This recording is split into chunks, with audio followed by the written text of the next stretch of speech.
the Tom Holland movies, who is still Spider-Man after 10 years. God, I feel old. I feel so old. I'm gonna be right back. Jesus fucking Christ. Oh no, you gotta remember it. You made me remember this scene.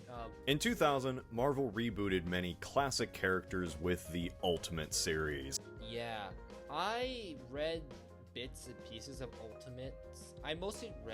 I technically read all of Peter Parker's Ultimate Spider-Man run. I really like Ultimate Spider-Man. I thought Ultimate Spider-Man was really good. This is something I didn't notice when I was reading Ultimate Spider-Man for the first time. Ultimate Spider-Man, Uncle Ben, like they were literally taking like Ultimate Spider-Man's speech, Ultimate Spider-Man's Uncle Ben's speech. But this isn't even copying the Raimi movies. It's what Ben says in the Ultimate comics. Yeah, this is exactly like what Ben says in like the Ultimate comics. Like, oh my god. Hello everyone, welcome back to another reaction video. And today I'm going to be reacting to a PointlessHub video. It's about the Amazing Spider-Man movie. The Amazing Spider-Man, I was about to say movies, but technically we're covering the first movie. Just the first movie, not the second one. Technically the title of the video is going to be called Amazing Spider-Man, The Abandoned Middle Child. For those who don't know, I was actually, this channel was originally supposed to be created as like a sort of like a PointlessHub inspired, I was originally inspired by PointlessHub, so it was like a couple YouTubers I was inspired to. I was inspired by PointlessHub, I was inspired by Scott the Was, and Angry Video Game Nerd, and it was kind of like supposed to be an amalgamation of all three of those. I eventually just scrapped a lot of those ideas and just decided to do like a little bit of mix. I want to do like a little bit of a more unique channel where kind of like a hub, if you know what I mean, where like you get some slot videos like this, where like I just react to videos without a script. You get some scripted content, you get some side videos and whatnot. A variety of different content. Right now I know it's just reaction videos, but I do have stuff in the works right now and hope that they get released one day. Anyways, PointlessHub was like the biggest inspiration because I really like a lot of PointlessHub's videos, especially like his Transformers videos. I heard that his third Dark of the Moon video got taken down by Paramount, which that's unfortunate. I hope he managed to put that out. I hope he does put it out and like make and that way you can watch it again. I like to react to his Transformers videos, but I'm not sure like how popular they will be because they're a little bit older. But like, anyways, let's just react to this one. This one's a couple days old. I'm excited for it. If you guys want to watch the original video, it's gonna be linked down below. And let's get started in 3, 2, 1, go. Video is sponsored by Factor. So, Spider-Man. You don't need. Wow. But that's crazy. Yeah, I remember that Spider-Man 3, the Spider-Man 3 death scene. That's fucking crazy. That's fucking funny. It's all hell. Still makes me laugh to this day. Need an introduction. He's Spider-Man. You probably knew who Spider-Man was before you knew about your own sentience. Oh yeah, I know. I've been a big fan of Spider-Man for as long as I know of. I think like a long time ago, my mom bought me like a little Spider-Man plushie that came out in 2003. It was like a little Spider-Man plushie it was like a little Spider-Man plushie. I don't know where it is. I'm trying to look for it. Anyways, I not like you guys are gonna see it because it's I don't really show like my face and all, but like yeah, it was like a little Spider-Man plushie that my mom bought me when she gave birth to me. So that's really cool and really nice. And I had it like ever since then, like ever since like she gave it to me like when I was a little baby. I know I certainly did. I knew about him before Batman, before Superman. I didn't know who the Joker was, but I sure knew about Mysterio and the Lizard. Maybe it's a generational thing. The 90s had Batman, sure, but the 2000s were dominated by Spidey. True. I wasn't. Well, I was a baby when like the 2000s were a thing, but like I feel like it was kind of like a combination for like the 90s, Batman and X-Men. I feel like X-Men and Batman were like kind of like the combination. X-Men did there were like obviously X-Men also boomed in like the 2000s, but like I don't think nowhere near as Spider-Man, like because Spider-Man was so like embracive of like its source material. Like the Raimi trilogy was such a like I feel like some people kind of like forget like how popular the Raimi trilogy were and how like faithful they were. Yeah, sure. I know some people can critique some of like the unfaithfulness, but like some of the goofy, or at least, well, actually, technically more the goofiness, but like Green Goblin's costume, like of course it looks so fucking stupid, but like Spider-Man 1 was like such like a very popular successful movie, and without like that movie I don't think Marvel would be, I don't think we would definitely not get the MCU. Like I don't think we would have the MCU and whatnot. My brother and I had so many Spidey things. We still even have the Spider-Man skateboard from 2001. Nice. I loved Spider-Man. I still like Spider-Man, no matter how much Marvel bungles everything. Spider-Man was Marvel's biggest face before the MCU, and Spider-Man will be Marvel's biggest face after the MCU. Yeah, there's no way Spider-Man will ever be toppled. Like, there's no way. The closest character that ever toppled Spider-Man was Iron Man, and that was it. Once Robert Downey Jr. retired, well, quote unquote retired, because now he's coming back in Doomsday, not as Iron Man, but as Doctor Doom. But like, with Iron Man was like the closest, and that was it. And there's no way in hell like Iron Man will be as successful if Robert Downey Jr. was not playing in the role. He's just too perfect. Or at least with like Spider-Man, like I can see like a bunch of actors playing like Spider-Man. Like obviously, like there's no definitive version like no definitive like live action Spider-Man. We got Tobey Maguire who captures like kind of like the 60s era Spider-Man. I know this is not Tobey Maguire, but this is the suit that looks mostly like his suit. There was also Andrew Garfield, which we're talking about this right now. The Andrew Garfield movies, like I wish I actually watched the Amazing Spider-Man movie first before I watched this movie. But I remember pretty well about the movie. Like I remember, like I used to not like the Amazing Spider-Man movie, the movies, or at least like the first movie. I did not like the first movie. Over the years, I think we got so much like Marvel slop over the years, especially with Phase 4 and 5. TASM 1 doesn't seem that bad of a film, which is shocking I'm saying this because it's actually like not terrible. Like I watched it like during like my marathon went before like No Way Home came out. Like I was marathoning all the Spider-Man movies before No Way Home came out. And like I was shocked at how like not terrible that I remember like how much better the Amazing Spider-Man 1 was in my memory. Like I remember like it was much better, especially like Andrew Garfield who was at the time I didn't like care for, but like I actually ironically think that with better writing, he could be the best Spider-Man. He could be the best Spider-Man. It just needs to be written better and be like actually like in good movies. And No Way Home was kind of like proof of that. Like he was like one of the better parts of No Way Home. He was like he actually like Andrew Garfield generally loves Spider-Man. He generally loves playing the character. Tom Holland, I like Tom Holland in the role, but like I feel like if you give Andrew Garfield a better script, I think he can easily dethrone Tom Holland with like not even like a competition. But there was a time not too long ago when it felt like that wasn't the case. There was a time when Spidey movies were a joke, a sheer act of hubris by Sony. There's a time Yeah. Spider-Man movies were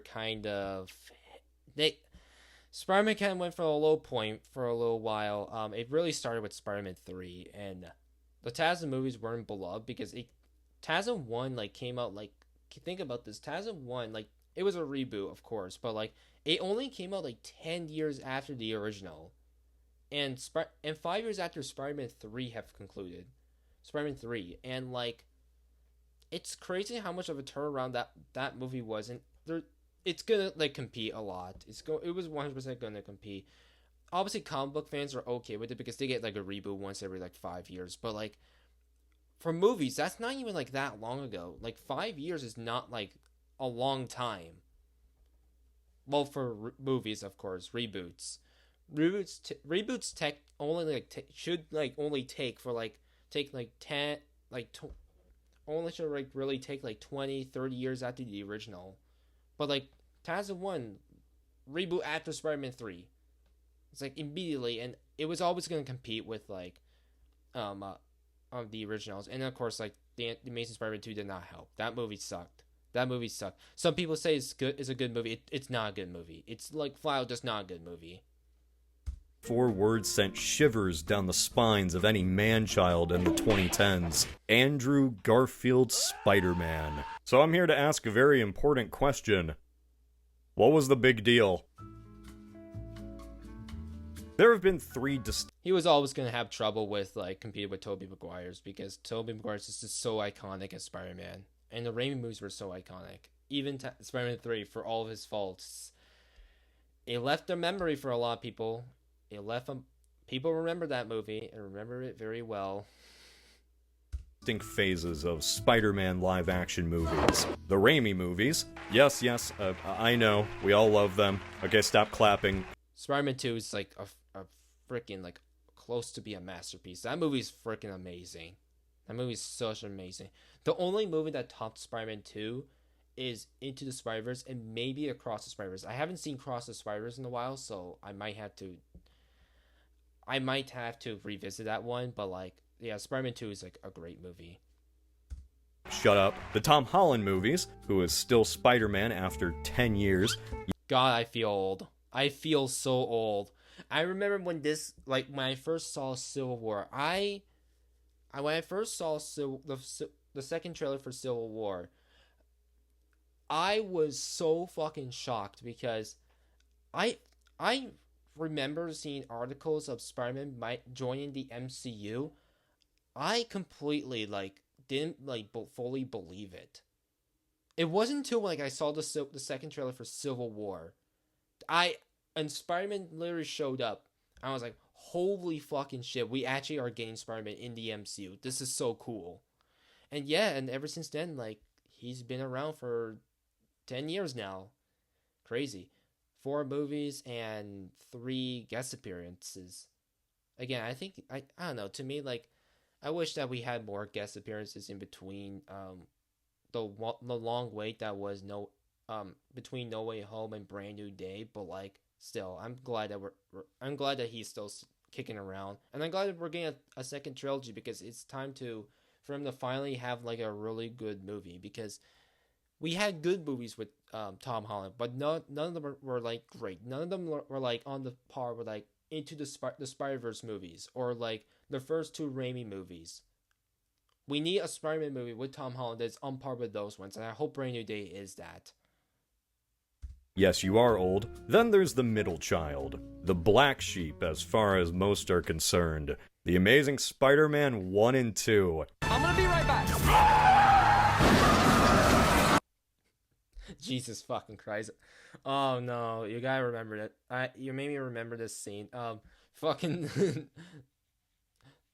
Andrew's Spider-Man literally talking to Rhino, and then Rhino just fucking goes fucking screams, yeah, let's go, and fucking just slam into all the cars. It's fucking crazy. To the cheers of everyone in 2014, there was never a third. These movies were hated back then. Yep, I remember they were very hated. Let the scores today lie to you. The internet back then showed no mercy. Yep. Well, the one from Cosmonaut Variety Hour was a few years later, but still. I think I saw Ralph the Movie Maker's videos. Then, don't let the scores today lie to you. The internet back then showed no... Yeah, Ralph the Movie Maker. I remember him publishing these videos. He was definitely very vicious towards the Amazing Spider-Man movies. He was very vicious. I don't think TAS1 was that bad. Now might need to rewatch it because I can't believe it's been like 5 years since rewatched The Amazing Spider-Man. That's crazy, but like still, I remember like pretty vividly. I remember it pretty well enough that I didn't think it was that bad comparatively to like as I remember it. Um, it was all right. I think it was okay. I think it was like above Spider-Man 3 at least. 2002 sucks. This movie just fucking sucks.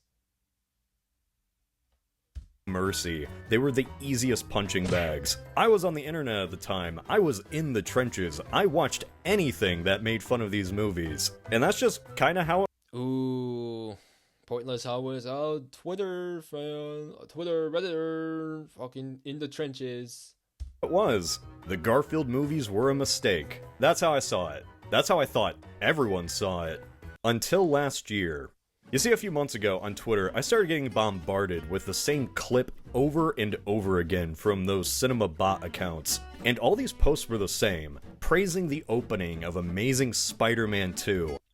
This is not even like the opening of Amazing Spider-Man 2. The opening was like the Peter Parker's parents getting assassinated in like an airplane. This wasn't even the opening. This was like Peter's introduction. And I kinda got annoyed because this isn't the opening of Amazing Spider-Man Exactly. It wasn't. 2. This is the second scene in Amazing Spider-Man 2. The real opening is Peter Parker's parents dying in a plane crash. Jesus Christ. That annoyance spawned this video. I think most people would say that he was providing a public service. Most people would be wrong. I watched all the Spider-Man movies for this video, except that one, and Ooh, shade at Spider-Man Lotus. I haven't seen it, but I heard nothing but bad things about it. I saw Cosmonaut Variety Hours video, and that's all I really needed to see. the reason I did that was to really put the Garfield movies into perspective, because movies aren't made in a vacuum. They're products of their time and place, and responses to what came before. And what came before the Garfield movies was this guy. Pizza time. What a joy it was to revisit the Raimi movies, for many reasons. I've realized I enjoy these for an entirely different reason than I did as a kid. In 2004 I saw this and just thought, Spider-Man, but as an adult I see this and think, holy shit, that's the Evil Dead. Yeah, that's how I kind of like see these movies now. As like, oh my god, like it made me like really appreciate Sam Raimi and how he made these movies. Even like Spider-Man 3, for all of his faults, like that movie is not like forgettable. That movie's fucking hilarious. It's a good comedy movie. And like you obviously like he didn't want to include Venom, and that's understandable. Like obviously I didn't think that movie needed Venom at all. Like Harry Osborn and Sandman could have been like enough. But besides that, like the movie was really like it's still like pretty entertaining. Like it's not like the worst thing I ever seen. It's like so freaking funny. And like Spider-Man 3, like I still think it still captures like the essence of Spider-Man 1 and 2. And after watching like the Evil Dead movies, it really made me appreciate the work that Sam Raimi put in like all of his movies, including like his own Spider-Man movies. These are good. I don't like Doctor Strange 2. Doctor Strange 2 was a fucking mess. Sam Raimi has such a distinct style. It warms my heart knowing that audiences went into theaters in 2001 and just accepted this at face value. I've seen takes about how the Raimi films have aged poorly or are worse than you remember. Yeah, some Cosmonaut Variety Hour shame. And in his defense, that video was like 8 years ago, so like it's not like, I don't think it's up to like that. It's not really up to it. I think he turned around up again. Those movies. It's not up to standard anymore. I think he turned around and started like liking the other two movies. Well, actually, I think he liked all three. Mainly the third one is a comedy movie. That one is like a legit fucking hilarious trip. It's literally an acid trip.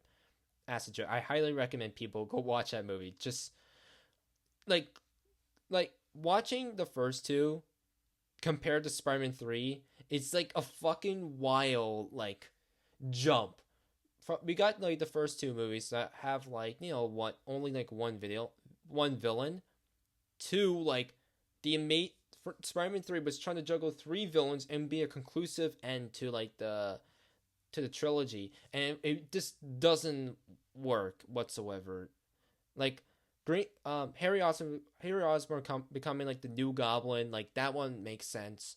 Sandman, okay, I guess that's fine. Like you want to include another villain, a new one, that's okay. That ties into Peter's story, which I don't think it was really necessary. I think you could just have like Sam as his own villain. Venom was like, what the fuck?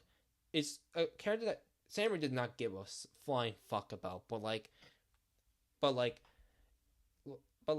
I guess it kind of fits in the story of Spider-Man 3, especially like Peter's taking more of a darker path, and the symbiote is supposed to be that. It should not be one movie.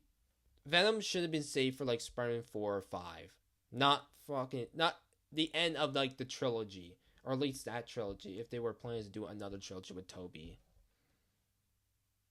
And I just can't agree with that. No movie in the 2000s looked like this. That's just Raimi. He's still doing shit like this to this day. It's so good. I did know that he released a new movie. I don't know what it was, but I do want to watch it.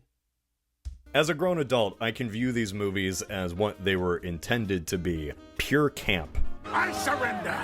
Oh boy. And that's not a bad thing. Camp is not a bad word. Camp doesn't mean ironic. Yeah, camp it's not like a bad word. Camp it's really like it can work. Like campy, you can make a movie. You can make a movie that is so campy and so like cheesy, and it can, if it works in the story, like it works in the story. And I think superheroes like it works the best because superheroes inherently aren't fucking cheesy or corny. They're cheesy. Like look at Batman in like the 30s, or Superman in the 30s, or Spider-Man in the 60s. Like it's goofy, it's like insane shit. Like Superman's literally getting like new powers like every issue. Like in every issue, like he just got like a new superpower. Like he didn't have just like the traditional ones like laser, flight, or invulnerability. He just got new powers. Like he just had, I think he had like X-ray vision, which that's always been a Superman thing, but like he got like the power for to throw like S's at people like from his chest. He had like the power of like rainbows and shit. Like it's just goofy all around, and if it can work, it can work. Granted, I don't think Superman should throw fucking rainbows. That seems a little too silly. Makes him a little too OP, but like you get what I mean. Doesn't mean so bad it's good. It means heightened. Camp is a bunch of business tycoons turning into skeletons and being played completely straight. These are sincere movies with a dramatic story and serious characters, told in a wacky way. They are meant to be funny and serious at the same time. That's the real beauty. The first two could juggle all these different tones without skipping a beat. The third one is, a different story. I like being bad. It makes me happy. Fucking ridiculous. My favorite scene of like Topher Grace's Venom is like, it's not this one. This one's pretty good. This one's a good one. I like being bad. It makes me happy. I like that one.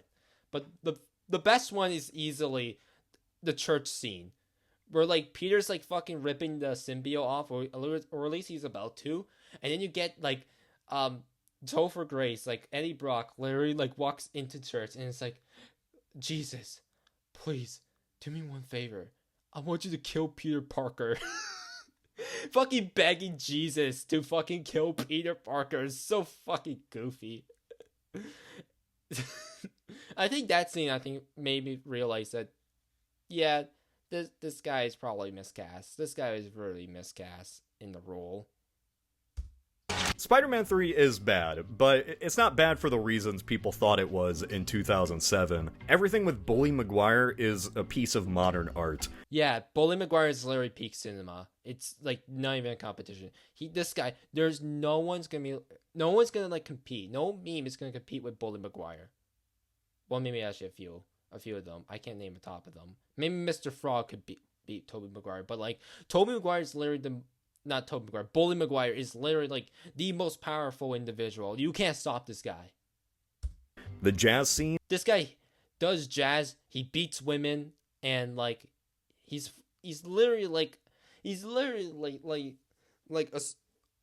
basically like a woman.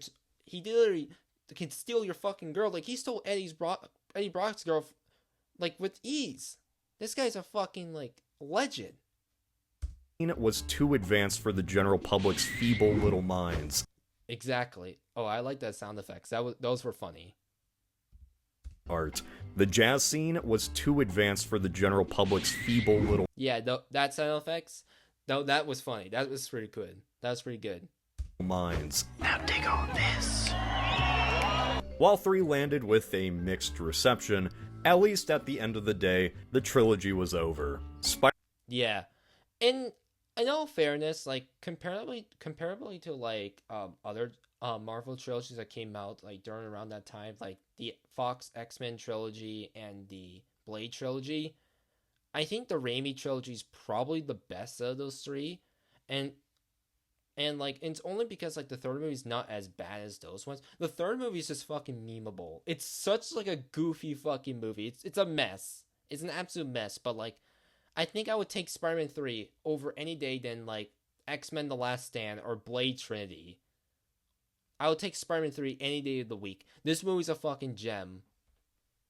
Spider-Man 3 was, in fact, an ending. Was it a good ending? Was it a bad ending? It's an ending, that's enough. But you know, the rumor still persisted. The cope was still real. That maybe, just maybe, we could get a Spider-Man 4. Maybe the Raimi films could redeem themselves, get a proper send-off. Maybe we could even pretend Spider-Man 3 was just a mistake and didn't matter, Shrek 4 style. Yeah, yeah. Spider-Man 4. It was going to get made. I think Spider-Man 4 was going to get made. I think it got announced and it was supposed to release in like what 2011, and then eventually it just got canceled in favor of a reboot, which was such a darn shame because I feel like Spider-Man 4 could have like redeemed itself. It could have been like a really good quad trilogy, in fact, and really redeem Tobey's Spider-Man after like Spider-Man 3. I mean, I was looking for, I think a part of like a lot of my hatred with like TASM 1 was really because it got canceled over, like really because Spider-Man 4 got canceled over a Spider-Man a reboot, and that really like pissed me off at the time. I was really angry, especially as like an 8-year-old. That's ever gonna happen. Yeah, we never got a Spider-Man 4. Sony was doing a full reboot, which, funnily enough, it didn't even seem like many people minded at the time, at least in all the forums I can find. I guess I was in the majority of anyone.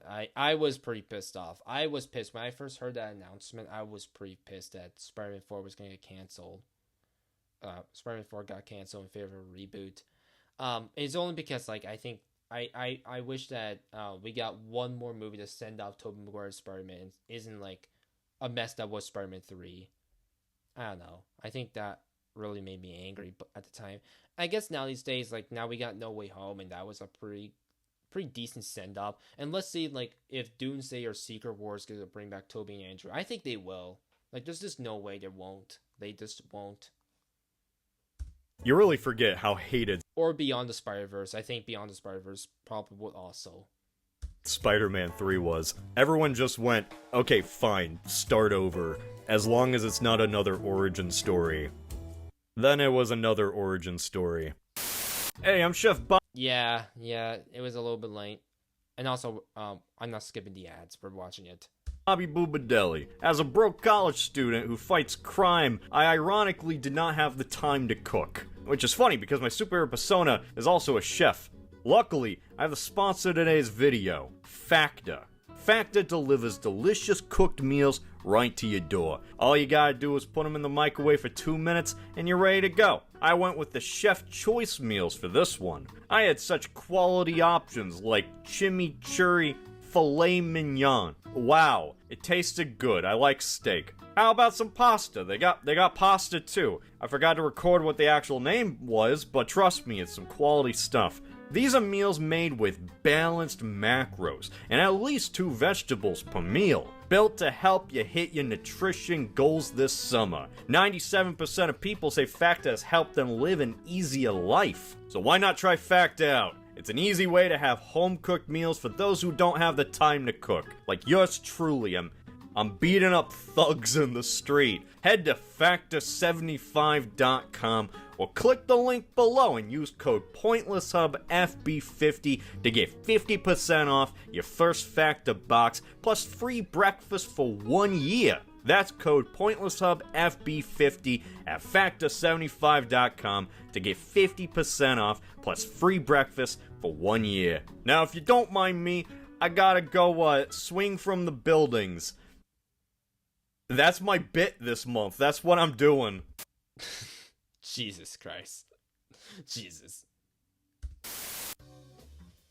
In 2000, Marvel rebooted many classic characters with the Ultimate series. Yeah, I read bits and pieces of Ultimates. I technically read all of Peter Parker's Ultimate Spider-Man run. I really like Ultimate Spider-Man. I thought Ultimate Spider-Man was really good.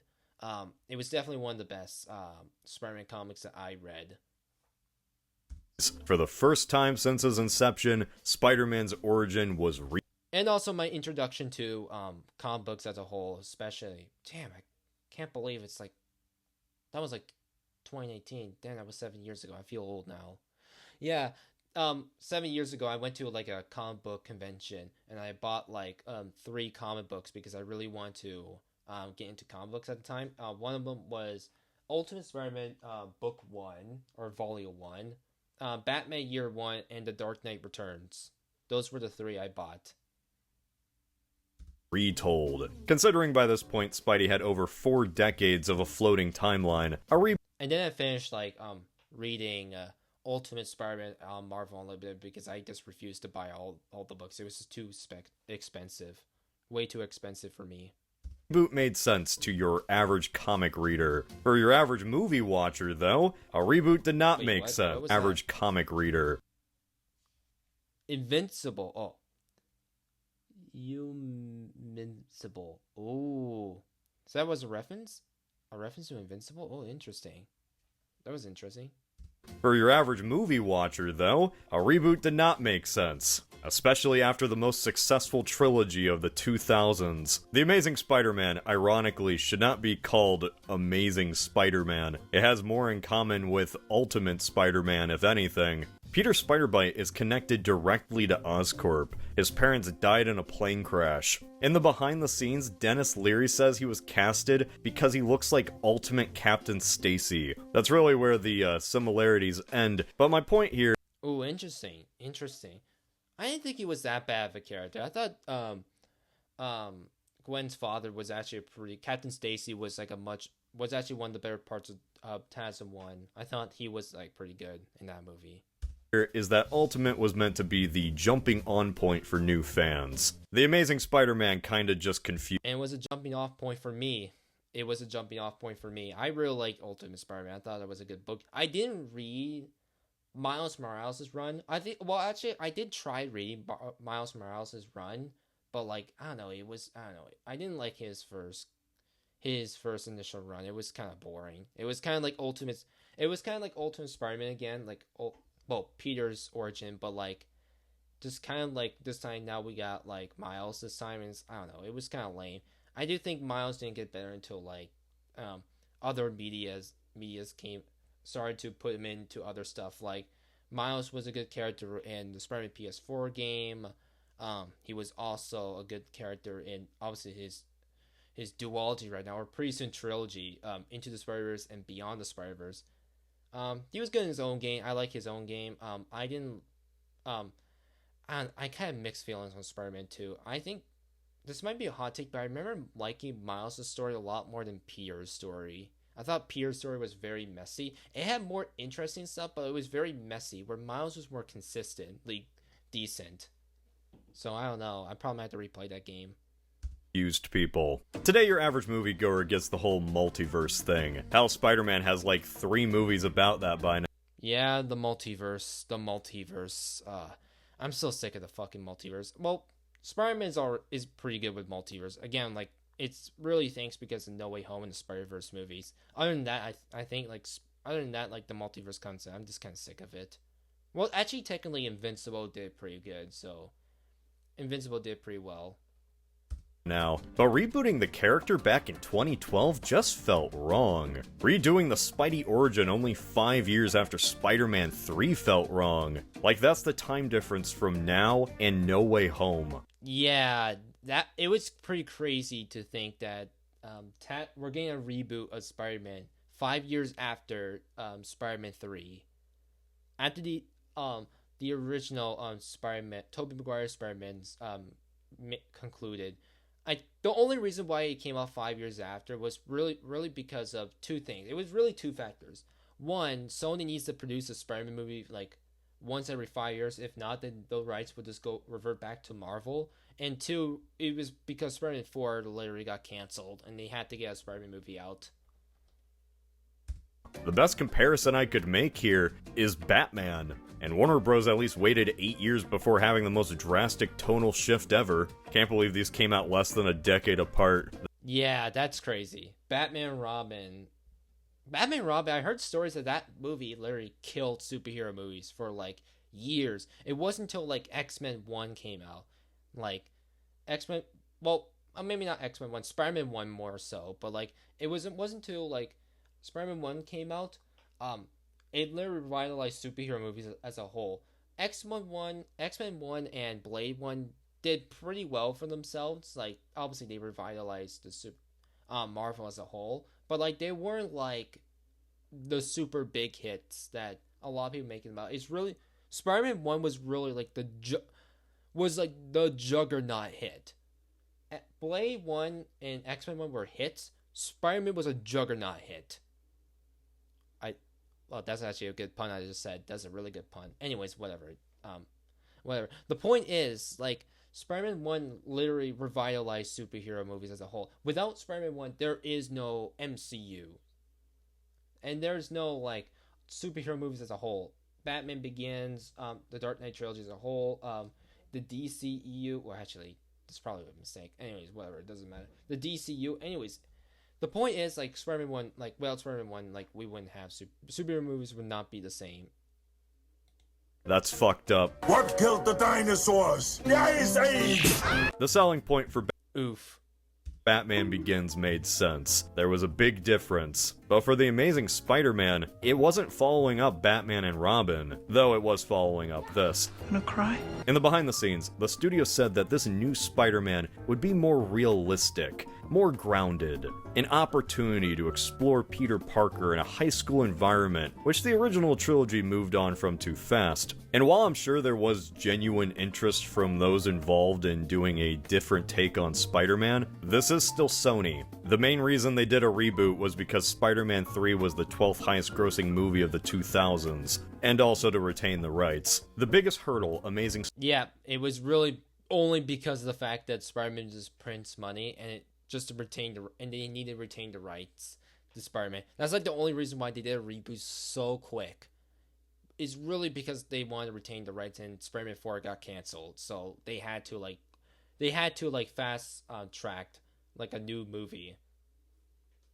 Which is probably like the reason why I think now these days they did so much spin-off movies. I know that they stopped doing them because a lot of people just fucking hate those Sony Spider-Man villain movies.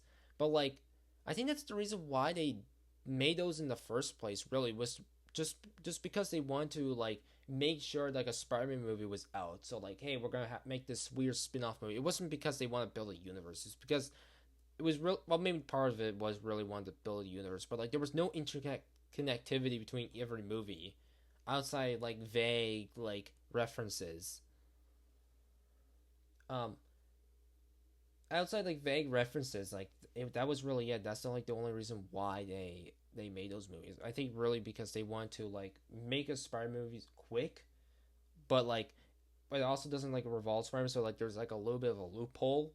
A little bit, so like, hey, we still made a Spider-Man movie this year, but it wasn't. It didn't have to do with Spider-Man as a whole, but it was a Spider-Man character, which is probably more likely. Then again, I think like in between those years, like there was like obviously they got the MCU Spider-Man movies and the Spider-Verse movies, so that I think that's like I don't know. I think it's really confusing why they made those movies. I think it's very confusing. Spider-Man could never swing over was being compared to the Raimi trilogy. And for your average moviegoer whose only exposure to Spider-Man were those 3 films, if things were different, they were wrong. There is a lot wrong with the Amazing Spider-Man series, but it's also unfair to judge the movie based on what the Raimi ones did. These are 2 different takes on Spider-Man. I remember always seeing Uncle Ben's speech made fun of because it's like the writer is trying so hard not to repeat great power, great responsibility, but Yeah, like isn't like this Uncle Ben basically like copy and pasting. This is something I didn't notice when I was reading Ultimate Spider-Man for the first time. Ultimate Spider-Man, Uncle Ben, like they were literally taking like Ultimate Spider-Man's Uncle Ben's speech, word for word in like the Tarzan movies. It was like, man, there's so much like I started to realize like how much inspiration the Tarzan movies took from the Ultimate Universe. It was very like, it was honestly like mind blowing for me when reading those comic books. I haven't read those comic books in a while, so I might reread those because I really like Ultimate Spider-Man. I really did enjoy consuming that book. But this isn't even copying the Raimi movies. It's what Ben says in the Ultimate comics. Yeah, this is exactly like what Ben says in like the Ultimate comics, like almost word for word. So like it was very like well, I mean it's not that shocking because people are gonna compare it no matter what. But like if you're not a comic book fan, like you wouldn't like understand like what they were trying to do. But like I think the reason why they wanted to change it was really because number one, they took a lot of inspiration from Ultimate's comic Spider-Man, but also like they wanted to like do it differently. I don't think they should have done the origin story. I think they should have just cut it. They should have just started when Peter was in college because like they should have like jumped forward to like Peter when he was in college, like the Spider-Man PS4 game. Well, actually, he was an adult. Anyways, whatever. Point is, like, they should have cut when, like, he was in college because it makes sense because Andrew Garfield does not look like a 16-year-old. He does not look like a 17-year-old. He looks like a college student. He looks like someone in college. So it makes sense to cast him as a college, like, student. More so than, like, I don't know, like, a high schooler. It just looked so unnatural. They should have done that, but, like, they just didn't. They really wanted to, like, take a lot of inspiration from Ultimates, but like it just doesn't like work. It kind of does. No one's crazy. Actually, now thinking about it, who remembers the Incredible Hulk? In the Incredible Hulk, there was like an intro where like, they basically like they did the Hulk's origin, but they did it as like a montage, and that should have been like Tarzan 1. Tarzan 1 should have like then like made the origin as like an intro and then montage it so that way we get the gist, but like we already know Spider-Man's origin, like but like seeing like a montage of it will be a really good like way to like still show the origin story but not show at the same time. I don't know, I feel like it was a waste opportunity. They should have took inspiration from like the Incredible Hulk. I know that movie's not that good, but like the Incredible Hulk, I think that's one of the few things the Incredible Hulk did well. But your father lived by a philosophy, a principle, really. He believed that if you could do good things for other people, you had a moral obligation to do those things. I don't think it was the wrong move for Amazing Spider-Man to go with this more grounded approach. I just think it should have been executed better. We have to watch Peter get bit. Yeah, they should have done it better. They should have done the grounded Spider-Man much better. I don't know. I don't think the aesthetic would have been great for Spider-Man. I don't know. To me, like Spider-Man's supposed to be colorful and hopeful, not like it's not Batman we're looking at. It works well for like characters like I don't know, like Batman, but like it does not work well with like Spider-Man. Yeah, superhero movies might have like this weird phase where like they really want to do dark and gritty versions of like their characters. Like, obviously we got like Tarzan. Obviously we got the Tarzan 1. There was Man of Steel that came out the year after, and Fan Forstic, which was like a giant piece of shit. I think that's the worst of the three. But like, still, they really want to copy the Dark Knight, but like didn't understand why it worked for Batman and not work for those characters, because Batman is inherently a grounded character. He's a really grounded dark character. Spider-Man is not a grounded dark character. Superman is not a grounded dark character, and the Fantastic Four are not grounded dark characters. they are very hopeful and colorful, and they go on like their own adventures and whatnot. Like they shouldn't be treated the same way as Batman. So it was very bizarre indeed. Bit by a spider, again, but worse. Like, instead of just wandering in a lab with other students, he breaks into a secret vault full of mysterious spiders that all fall on him at the same time. How the hell was he only bitten once? Yeah, it was very bizarre. Very bizarre.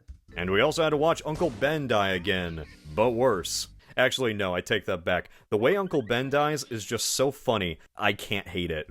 Yeah, the Uncle Ben death is so fucking funny. It's so fucking funny. This one, this is also a thing that the TASM one did worse. Was Uncle Ben's death. And we're gonna get to it right now. So after getting bit, Peter starts acting out, of course. Absolutely dunks on Flash with his sick-ass moves. Ooh, and also break the glass. After getting into a fight with Uncle Ben, Peter storms out to go buy some and break some more glass, and also get some chocolate milk at a bodega, like you do. Relatable. But he can't buy his milk because he's a few cents short. So Peter tries to steal from Charity for some reason, like an asshole. Whoa. And that doesn't go over well either. Peter walks out all mad, milkless, and alone. And then the guy behind him epically pranks the cashier, stealing the money out of his open register. The dude then hey, you can't do that. Throws the milk to Peter because he's just cool like that. Booze. Upon realizing he's been mogged, the cashier yells to the uncaring streets of New York to stop the guy who stole money out of his register. Somebody stop that guy! Hey, kids, little help. Okay. His crime. No. Why the fuck would he help you, apprehend like a armed thief? This guy has a gun. I'm not gonna do that shit. I might die from that. This guy's a thief. He probably has a gun. He's probably loaded.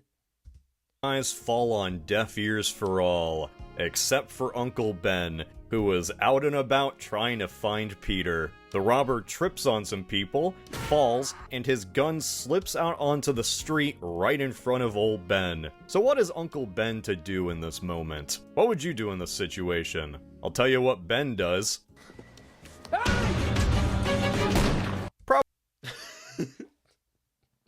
Oh my god. Yeah, this was like one of the dumbest fucking scenes in the movie. Like, why the fuck would you do that? Why the fuck? If you see like a robber, like Larry drop his gun, you're not gonna go and get the gun. You're gonna let him get his gun and like let him leave because you're not a threat to him. You're just like a passenger. You're just like a civilian. You're not gonna like. He's not gonna kill you just randomly. He just wants to run away with his money. He doesn't want to kill you. The moment that you grab his gun, he's gonna kill you. Like, what the fuck were you thinking, Uncle Ben? You fucking idiot. This is why the MCU doesn't bring you up, because you're a fucking moron. Probably not the smartest move. Uncle Ben was kind of a dumbass. Uncle Ben, go back to eating like Uncle Ben's rice. Go back eating your rice, you dumb piece of shit.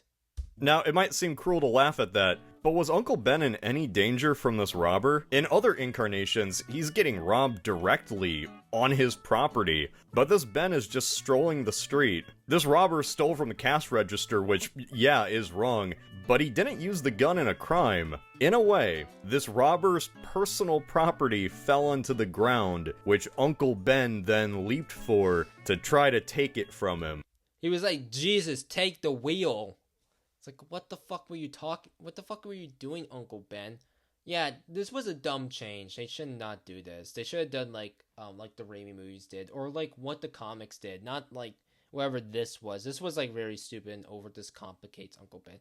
It makes Uncle Ben look like a fucking idiot. It makes him look like a fucking doofus. What I'm saying here is that Uncle Ben was robbing this man. Now you may.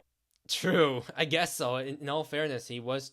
It looked like it kind of looks like he was trying to rob the robber's gun in a weird way. I don't want to say like he's robbing it, but like I don't know. It was a stupid move to begin with. may disagree with that, and I'm not a lawyer, I'm mainly goofing, but my main point is that the movie made Ben's death way more complicated than it needed to be. It should not be up to debate in a court of law whether or not Uncle Ben was the aggressor in the situation where he f***ing died. What lesson is— Exactly. There's no lessons for, like, Peter to learn from. What was the lesson? Well, I guess Uncle Ben's a fucking idiot. That's the lesson, I guess. Peter supposed to take away from this? Don't accept milk from shoplifters? Was he supposed to tackle this guy the second the cashier beckoned him to do it? Was it his fault that old Ben was walking the street waiting to fight some random criminal that came upon his way? He really gets no clear lesson at first. Peter's lesson in the first movie is kind of just his arc throughout the movie. He only wears the mask because he's going around profiling criminals that might resemble the guy who Uncle Ben tried to rob. But you know, by the end, he learns an important lesson. That being Spider-Man is pretty neat. Exactly. Exactly. Oh, no, also, I like this image. Fucking Garfield. Jesus Christ. I remember one of the biggest complaints about Garfield's Peter Parker was that he's too cool. He's too attractive. He's too cool. He's too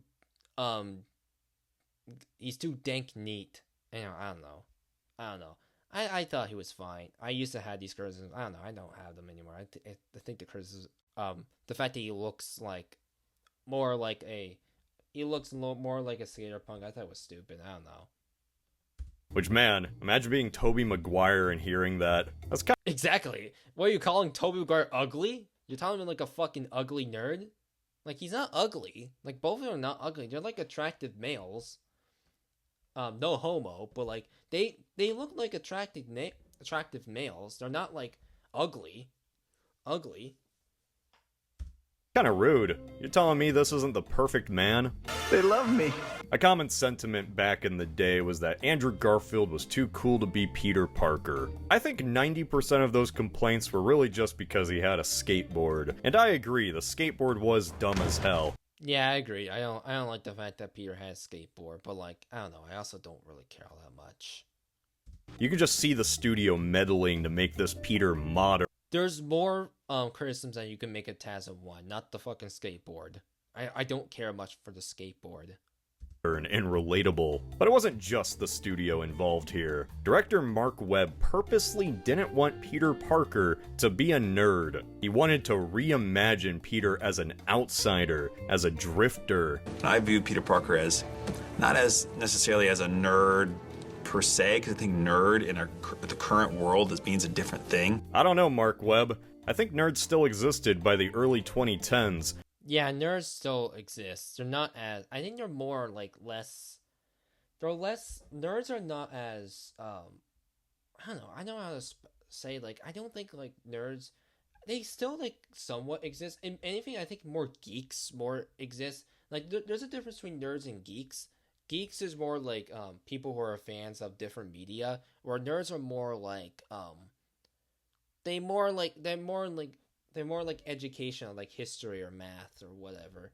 I don't know. I'm a geek. I like nerdy shit. Well, I guess taking the geeks and nerds get mixed up between. Anyways, whatever. I was one of them. I get why they made this creative choice, though. They didn't want to repeat what the Raimi movies did with Tobey, and Tobey was kind of a nerd the entire time.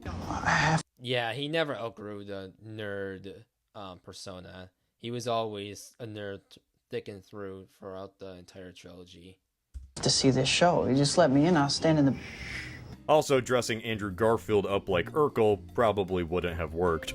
Yeah, I wouldn't be convinced, which is a shame because I think Andrew Garfield would have been like a really good college Peter Parker. He would have been a really good college era Peter Parker, not a high school Peter Parker. Now that said, I don't think the movie sets it up well at all that Peter is an outsider either. Like, Gwen seems to like him. The only thing Peter does that makes him an outsider, I guess, is telling Flash to stop bullying a kid. Spider-Man in these two movies is the best visually we've ever seen in live action. But there's one major problem with Garfield's Spidey, at least in this movie. Peter and Spider-Man don't feel like the same guy. Let me explain. Amazing Spider-Man tries to have more realistic dialogue, with people tripping over each other's words or wandering in and out. You want to, I don't know.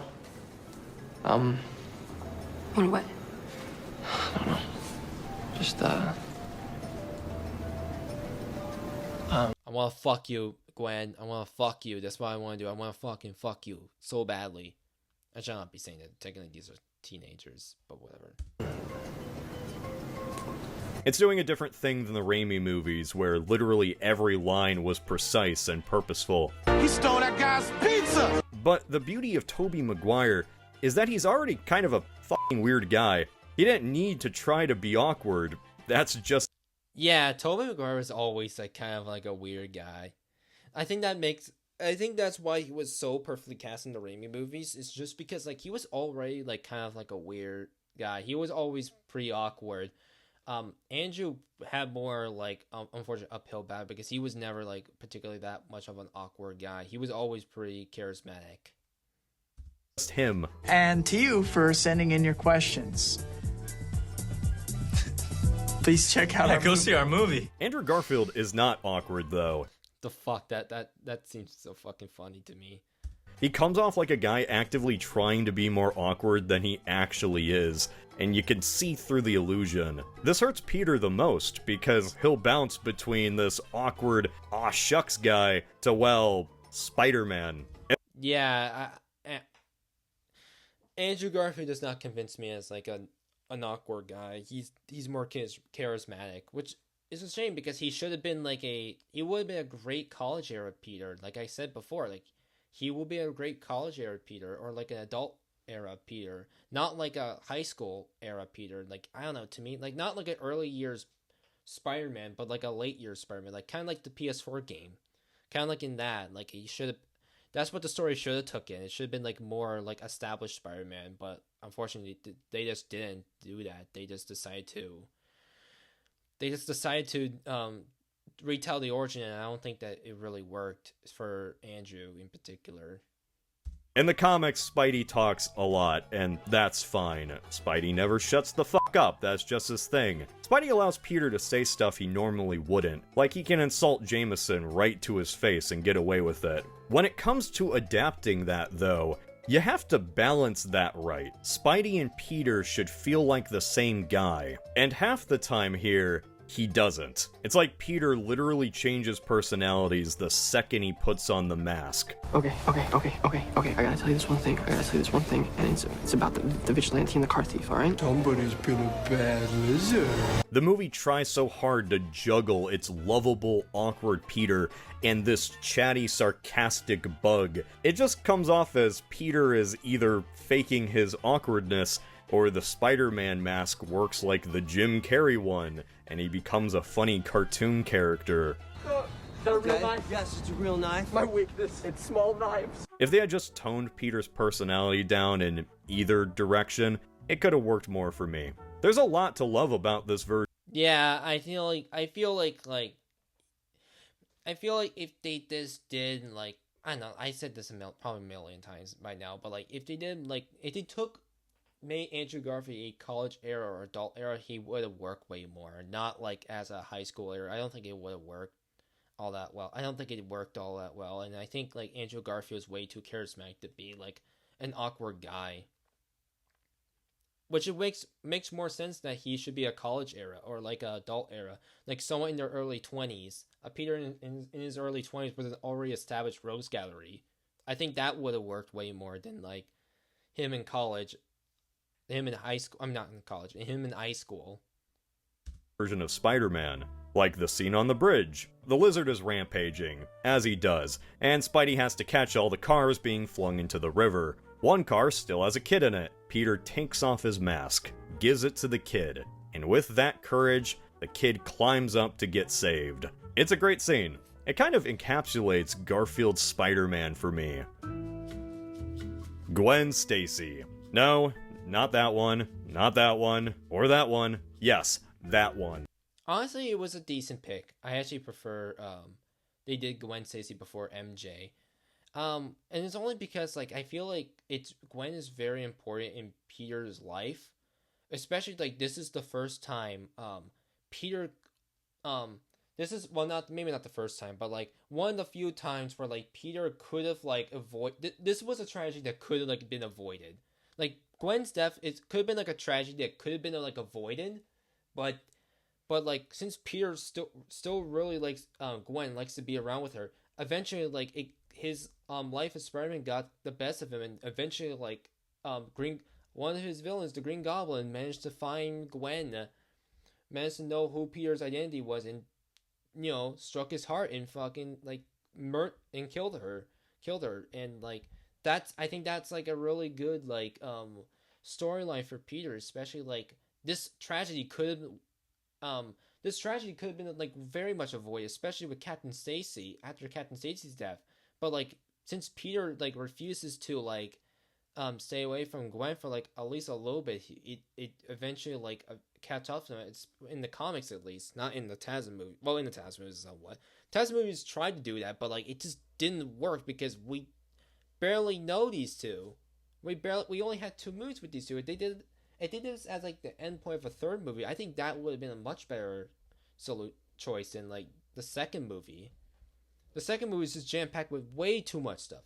Way too much stuff. They should have established Green Goblin in the second movie and have Gwen's death in the third movie. And just, I don't know, it was just a mess. Sorry, I love you. Don't hate me. Oof. Well, Gwen, you give the whole secret away. She's the best love interest in any of these movies, right? That's not even a controversial take. Even people that dislike these movies like Gwen. These two have some real chemistry. Like, sometimes too much chemistry. Should I be watching this? I can leave if you guys want. I gotta... Me too. Go pick up some groceries anyway. And you might think, oh well, of course these two have chemistry. It's because they were dating in real life. Well, guess what, bucko? Every Spidey couple is dated in real life. Yeah, like it's kind of funny to see like all the Spider-Man actors date like their female co-stars at one moment. It's really funny, and only Tom's managed to like work out in the end. Obviously, I think the other two, Toby and Andrew, managed to find their true loves. Well, I think I heard like a story where like Tobey Maguire has like a girlfriend that is 20 while he's dating like a girl who's in her 20s while he's in his 50s. That's kind of weird. I don't know why would you date someone that young. That's very bizarre. Anyways, whatever. The point is like it's good for Tom that he managed to make it work out and he married the love of his wife. That's pretty good. Pretty neat indeed.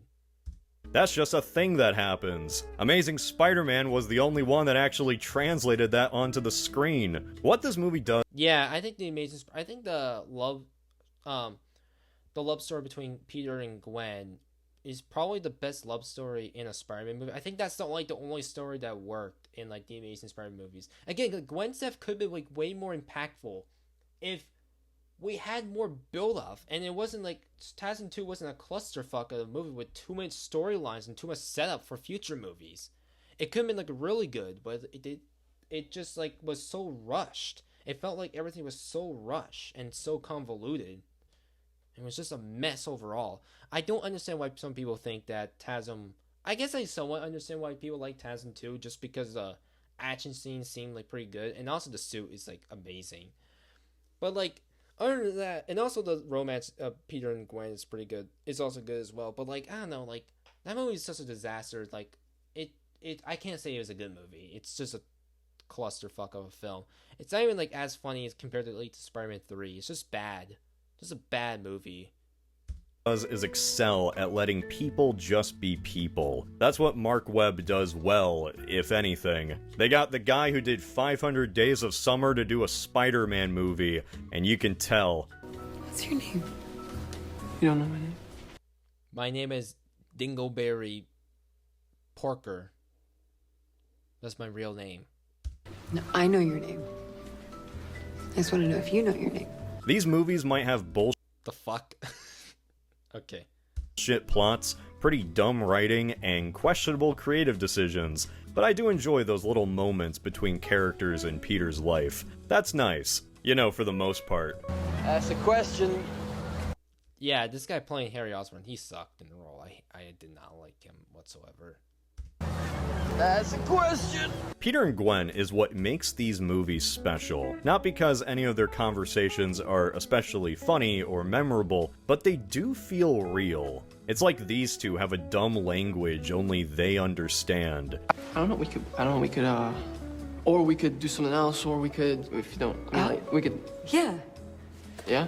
Yeah, either one. Stuff that feels kinda cringy to watch as an outsider looking in, but it works, oddly enough. The strength of their relationship is conveyed more in these little moments than any grand gesture or kissing upside down. In a very talented cast with Andrew Garfield, Martin Sheen, and Sally Field, Emma Stone steals the show. She's the clear highlight. She honestly salvages a lot of these scenes bouncing off of whatever awkward thing Andrew Garfield is trying to do. She's always on Peter's level, and that's why it's such a breath of fresh air that he just rips off the band-aid and tells her he's Spider-Man immediately. Now I know that in the comics, Peter constantly flubbing his relationships because of his secret is a pretty core part of the character, but man, can it be frustrating sometimes. Spider-Man 2 Yeah, it can be very, very frustrating. I think that's like the reason why writers do make that. I like the secret identity a lot, but sometimes I feel like writers can make it it can be really repetitive, which is why like I think like movies like Spider-Man 2 did it so well, because like yeah, Peter at the end of Spider-Man 1, like Peter realizes he cannot like show his secret identity, because the moment he shares his secret identity to his loved ones, they're put at risk. They're at danger. So like he has to keep it to himself, but like by the end he realizes that hey, you probably shouldn't. If he wants to have like a good life and be with like his loved ones, he has to be honest with them. He has to be real with them. Explored that to its painful limit, with Peter not even being able to show up to a damn play. When Peter dated Gwen in the comics, so much of their relationship was Peter just bolting off whenever something went wrong, and she thought he was just a little bitch. And yes, once again, that is a part of the character, but for the general audience, that would just seem like repeating what the Raimi movies did. Oh, that boy of yours is a real hero. Yeah, they had to change. They had to make some changes, which I think was a good idea to change Gwen. In the first movie, for finding out Peter's identity. I thought this scene was pretty good. This scene was really good. Oh, they just have Gwen find out immediately and save us another ride on the misunderstanding carousel. I like that. This Gwen is too interesting of a character to just be constantly putting up with the same Peter excuses. This early reveal also introduced an interesting dynamic into the mix, as now it's not just Peter's secret to keep anymore, it's their secret as a couple. Which means mainly making sure that Gwen's dad, Captain Stacy, doesn't find out. Captain Stacy is the most important character in both movies. At first you think he's just going to be a standard cop who dislikes the hero for doing his job better than him. But then, come the scene at dinner, you realize, oh damn, this guy's actually right. The car thief was leading us to the people who run the entire operation. It's been a 6-month-long sting. It's called strategy. I'm sure you're aware of the term strategy. He knows Spidey is... Damn. Yeah, I like Captain Stacy in this movie. He was a good character. I thought he was a better... And plus, like, he could be right with some of the stuff. Like, Peter was not, like... At this point, like, in the story, like, he was definitely not, like, a hero. He was more so, like, an anti-hero at the time. But, like, eventually, like, across the film, like, he starts to become more of, like, like the traditional Spider-Man, like a more classic Spider-Man. Classic Spider-Man. And yeah, I did like Captain Stacy, and his like task, his like fucking like him going out at Peter like for slightly defending Spider-Man. He was like, yeah, you don't know strategy, guys. Strategy. It was good. I liked that dinner scene a lot. Profiling criminals that look the same in some quest for revenge. And up until now, that's exactly what Peter is doing, even if he tries to rationalize otherwise. This isn't some J. Jonah Jameson type of beef. He knows that this type of costume stuff is only gonna lead to trouble, which is why he has his final dying wish be one very simple promise. Leave Gwen out of it. That seems pretty cut and dry, right? A dying father doesn't want his daughter involved in any of this dumb bullshit. A giant lizard man just impaled him. It's understandable. And Peter does keep that promise. Yeah. This was a really bad, I don't know, to me, I thought this was a really bad move. This kind of ached me because it should have been like a really good scene where like Peter is forced to keep Gwen's, he was kind of forced to stay away from Gwen, because if he keeps involved with Gwen, like more of his enemies are going to start like trying to target like his loved ones. They're going to find out his identity and they're going to target his loved ones. Like, there's, like, unfortunately, like, you just kind of have to, like, accept the reality that, unfortunately, if you want to be, like, in this game, the superhero gig, your enemies are going to find out who you are, and they're going to, like, target your loved ones first before they're going to target you. So it's unfortunate, but then they decided to, like, and then after the Captain Stacy talks, like, hey, you should probably stay away from Gwen, Peter just goes against it afterwards and just like continues his love life with Gwen. I don't know, I thought that was kind of like, they should have saved that for like the second movie, that scene in the second movie, not the first movie, not the end of the first movie. For like 10 minutes. Don't make promises you can't keep, Mr. Parker. Yeah, but those are the best kind. As much of an easy dunk it would be for me to just roast this, I want to be a little fair. Like, in the next movie, Peter's having Halo 3 level hallucinations of Captain Stacy. Oh yeah, Tarzan 2 is such like a goofy movie. It's not as goofy as Spider-Man 3, but it's still pretty goofy, especially the ghost scenes with like Captain Stacy. It's so freaking cheesy. He's appearing like Cortana because Peter is so overcome with guilt that he keeps seeing Gwen. That said though, he appears the same way the wolf does in Puss in Boots: The Last Wish. It's freaking hilarious. The ending line was still dumb as hell. But those are the best kind. What does that line even mean, Peter? Why would you say that? A man is dead. Why would she even smile at that? Yeah, I don't even understand what that line's supposed to mean. It's so... That's... Why? What the fuck? She knows what he means. She knows he made a promise to her dad. It's just a weird emotion to leave the audience with. It's meant to be all quirky and fun, like, haha, Peter broke his promise to a dying man. Oh well, he'll learn the hard way, I guess. Yep, he does. He unfortunately does. The biggest tragedy of Amazing Spider-Man is that as much as I'd like to praise it for its different sense of direction or the chemistry between Peter and Gwen, at the end of the day, this is a movie about stopping a lizard man from turning everyone into lizards. The Lizard is my second favorite Spider-Man villain. Yeah, the Lizard could have been like a really good villain, especially like after reading like other Spider-Man media, like the original comic books from Stan Lee and Steve Ditko, other runs like oh, of course Ultimate Spider-Man, and it's so unfortunate. Like the Lizard could have been like a really good character, a really good first movie villain, but they just fumbled the bag so much with the character, and partially because he's just so underdeveloped and so like. Just like the fact that his motive is literally like, I want to cure myself. I want to have an extra arm. Now I want to like turn everyone into lizards. Why do that? It's such a dumb, stupid move. Especially that's not like the lizard was in the source material. It's just so dumb. Sorry, Connors, nothing could beat Mysterio. Which is why it pains me that the live-action lizard we're stuck with is this one. Gah, I will never like this design. Yeah, this design was really bad. Like, he should have had the dinosaur mouth. Like, the dinosaur mouth was so much more better. The dinosaur face is so much better. Like, I don't mind this design as a whole. It's really the face that looks so fucking ugly. Like, he should have had like a more dinosaur, reptilian looking mouth, not like a humanoid mouth. It just looks so bad. Like a dinosaur-esque face, more so, like in the comics. And also the lab coat. He should have the lab coat. I can forgive this movie so much, but I cannot forgive that. I get they're trying to do the whole humanoid reptile thing, but they did not have to. The lizard is supposed to look like a lizard. Even in his original look, he at least had a snout. Yeah, this looks much more better than whatever the hell the movie did. He's not even that green. And worst of all, he only wears his lab coat once. This is just a naked... Yeah, exactly. It's so lame. Like, have him wear the lab coat. It looks so much better.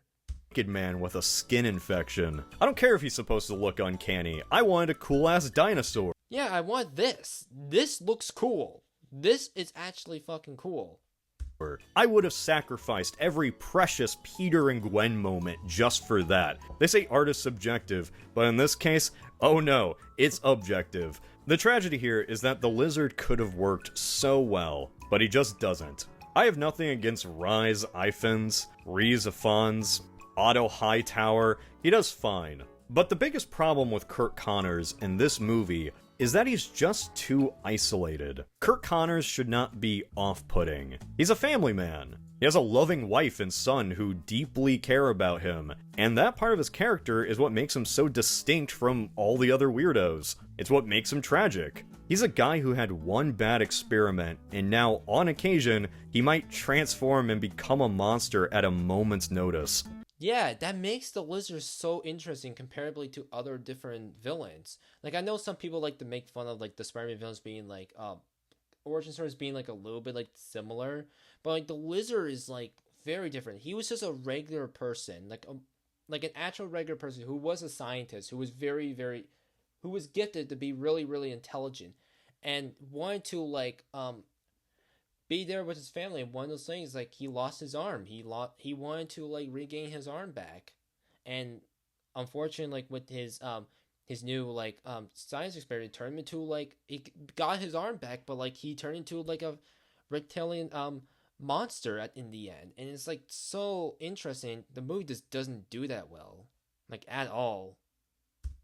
That's something that could have easily been worked into another origin movie for Spider-Man. Connors is trying to regrow his arm, and Peter casually fixes his formula. Peter feels guilty that he's kind of contributed to Connors turning into the lizard. Like the Raimi movies gave the Sandman this whole sad backstory he didn't have in the comics. He looks at his daughter's picture and a sad theme plays. Yeah, and also Sandman's pretty, like, a good... I think Sandman could have been, like, a really good character. It's just, like, I don't like the fact that they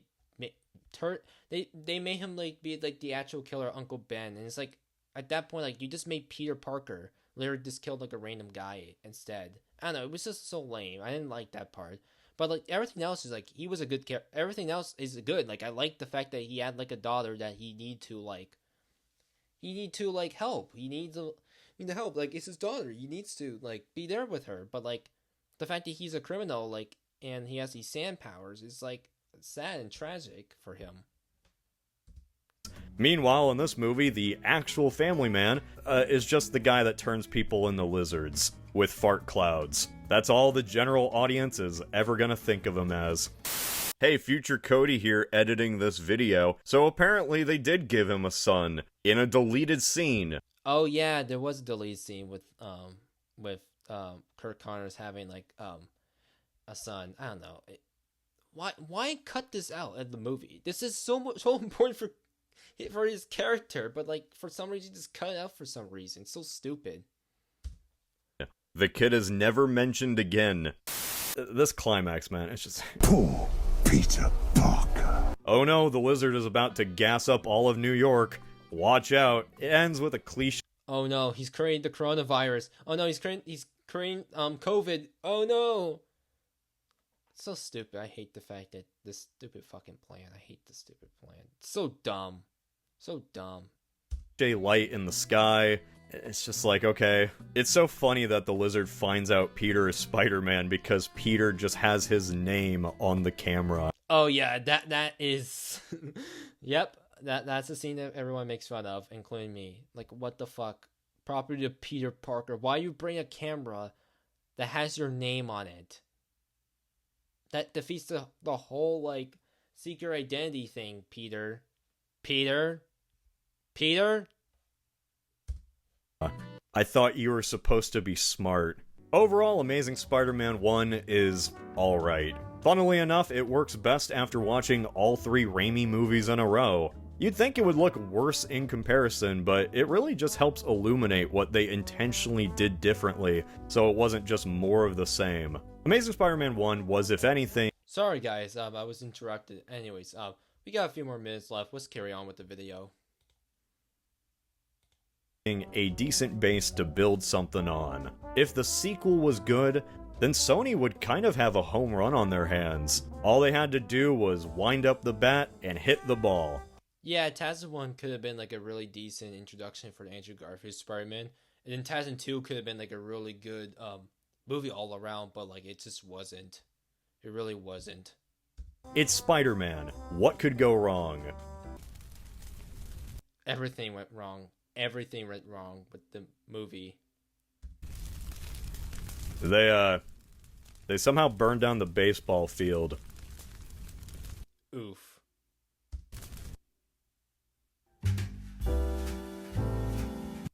Well, that was the end of the video.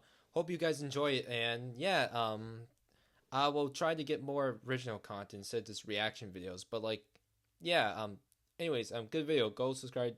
Go watch PointlessHub's original video. It's in the link description down below. And yeah, catch you guys later. Peace.